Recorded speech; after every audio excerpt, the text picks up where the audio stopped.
ధర్మాన్ని నిలబెట్టడానికి శ్రీమహావిష్ణువు ఎన్నో అవతారాలెత్తాడు కదా, వాటిలో ఒకటే ఈ పరశురాముడి అవతారం.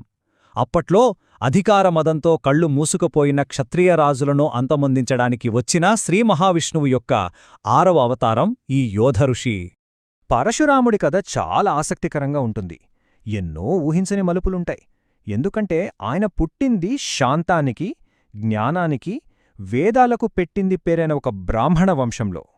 కాని చూడండి, బ్రాహ్మణుడుగా పుట్టినా ఆయన జీవితం గడిపింది మాత్రం ఒక యోధుడుగా, చేతిలో గొడ్డలితో. అంతేకాదు, తండ్రి మాట కోసం కన్నతల్లినే నరికాడు. ఇక మహాభారతంలో మనం చూసే భీష్ముడు, ద్రోణుడు, కర్ణుడు వీళ్లందరికీ గురువు కూడా ఆయనే. మరింతకీ అంత ప్రశాంతమైన వంశంలో పుట్టిన ఒక ఋషి పురాణాల్లోనే అత్యంత భయంకరమైన యోధులలో ఒకరిగా ఎలా మారాడు? అసలా కథేంటి? పదండి, ఆ రహస్యమేంటో ఇప్పుడు తెలుసుకుందాం. ఈ కథ మొదలైంది ఆయన పుట్టక ముందే, వాళ్ల తాతగారి కాలంలో. పుట్టుక దగ్గర జరిగిన ఒక చిన్న పొరపాటు ఆయన విధిని మొత్తం మార్చేసింది. అదేంటో చూద్దాం. రుచికుడు అనే ఒక బ్రాహ్మణుడు గాధి అనే రాజుకూతురు సత్యవతిని పెళ్లి చేసుకోవాలనుకున్నాడు.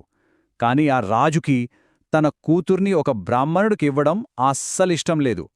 అందుకే ఒక అసాధ్యమైన షరతు పెట్టాడు. ఒక చెవి నల్లగా, ఒళ్లంతా తెల్లగా ఉండే 1000 గుర్రాలని కట్నంగా తీసుకురా, అప్పుడే పెళ్ళి అన్నాడు. కాని రుచికుడు ఏమాత్రం వెనక్కి తగ్గలేదు. ఆయన మహాతపస్వి కదా. వెంటనే వరుణదేవుడు కోసం ఘోరమైన తపస్సు చేశాడు. ఆయన భక్తికి మెచ్చి వరుణదేవుడు గంగానదిలోంచి అలాంటి 1000 గుర్రాలను సృష్టించాడు.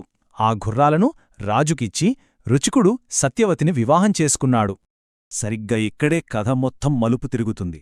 కొంతకాలం తర్వాత సత్యవతి తన తల్లికి మంచి కొడుకులు కావాలని భర్తను కోరింది. అప్పుడు రుచికుడు ఒక యాగం చేసి 2 పాత్రల్లో ప్రసాదం సిద్ధం చేశాడు. ఒకటి తన భార్య కోసం, జ్ఞాని అయిన బ్రాహ్మణుడు పుట్టాలని.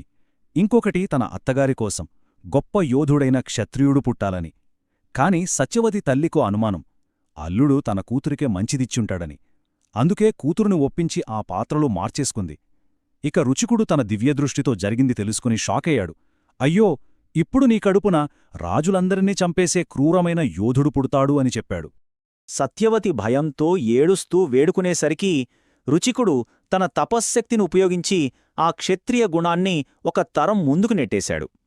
నీకు బ్రహ్మజ్ఞాని అయిన కొడుకే పుడతాడులే, కాని ఆ యోధుడు లక్షణాలన్నీ నీ మనవడికొస్తాయి అని చెప్పాడు. రుచికుడు చెప్పినట్టే జరిగింది. సత్యవతికి జమదగ్ని అనే మహాముని పుట్టాడు. ఆయనే మన పరశురాముడి తంగ్రి. ఇక ఆమె తల్లికి విశ్వామిత్రుడు పుట్టాడు. చూశారా, విధిరాత అలా ఒక తరం ముందుకు వెళ్ళిపోయింది. సరే, ఇప్పుడు నేరుగా పరశురాముడి యవ్వనంలోకి వెళ్దాం.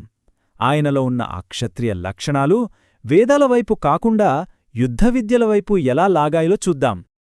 భార్గవరాముడు. అప్పట్లో పరశురాముడి పేరు అదన్నమాట. ఆయన బ్రాహ్మణ వంశంలో పుట్టినా రక్తం మాత్రం క్షత్రియుడిది. ఈ ప్రపంచంలో తరణుమించిన యోధుడు ఉండకూడదనే ఒకే ఒక్క లక్ష్యంతో సాక్షాత్తు ఆ పరమశివుడి కోసం ఘోరమైన తపస్సు మొదలుపెట్టాడు. ఇది చాలా అద్భుతంగా ఉంటుంది చూడండి. శివుడు ప్రత్యక్షమయ్యాడు. కాని నాయన్నా, నా దివ్యాస్త్రాలు పొందేంత అర్హత నీకు ఇంకా రాలేదు అని చెప్పాడు. అయినా రాముడు నిరాశపడలేదు. అక్కడే కైలాసంలోనే ఉండి శివుడికి సేవ చేయడం మొదలుపెట్టాడు. అతని పట్టుదలని పరీక్షించడానికి శివుడు ఒకరోజు ఏ ఆయుధం లేకుండా రాక్షసులతో యుద్ధం చెయ్యమని పంపాడు. కేవలం శివుడి సంకల్పబలంతోనే రాముడు ఆ రాక్షసులందర్నీ ఓడించి తన యోగ్యతను నిరూపించుకున్నాడు. రాముడి విజయానికి, భక్తికి శివుడు ఎంతో మురిసిపోయాడు. ఎన్నో దివ్యాస్త్రాలిచ్చాడు. వాటితో పాటు ఒక ప్రత్యేకమైన పరశువ అంటే గొడ్డలిని కూడా ఇచ్చాడు. రాముడు దాన్ని ఎప్పుడూ తనతోనే ఉంచుకునేవాడు. అందుకే అప్పట్నుంచి భార్గవరాముడు కాస్త పరశురాముడయ్యాడు. అంటే గుడ్డలి పట్టుకున్న రాముడు అని అర్థం. ఇక పరశురాముడి జీవితంలోకి వెళ్తే అత్యంత వివాదాస్పదమైన, చాలా కఠినమైన ఒక ఘట్టంలోకి అడుగుపెడుతున్నాం. ఇది ఆయన తల్లి రేణుకాదేవికి సంబంధించింది.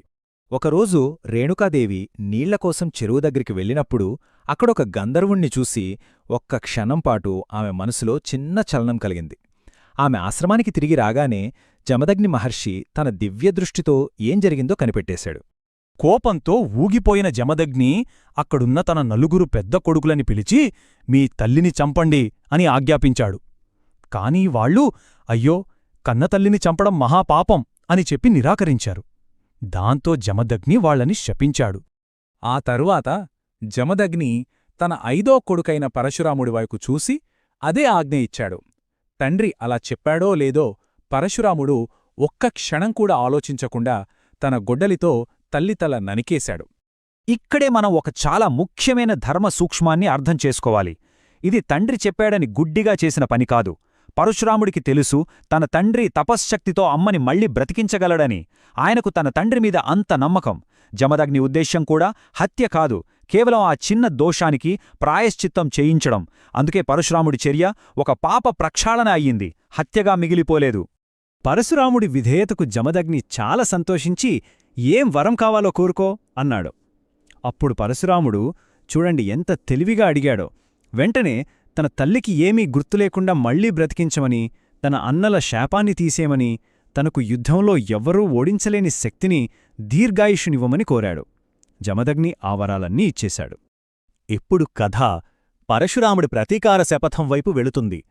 దీనికి కారణం కార్తవీర్యార్జునుడు అనే గర్విష్ఠిరాజు. జమదగ్ని ఆశ్రమంలో కామధేనువు కూతురైన ఒక పవిత్రమైన ఆవు ఉండేది.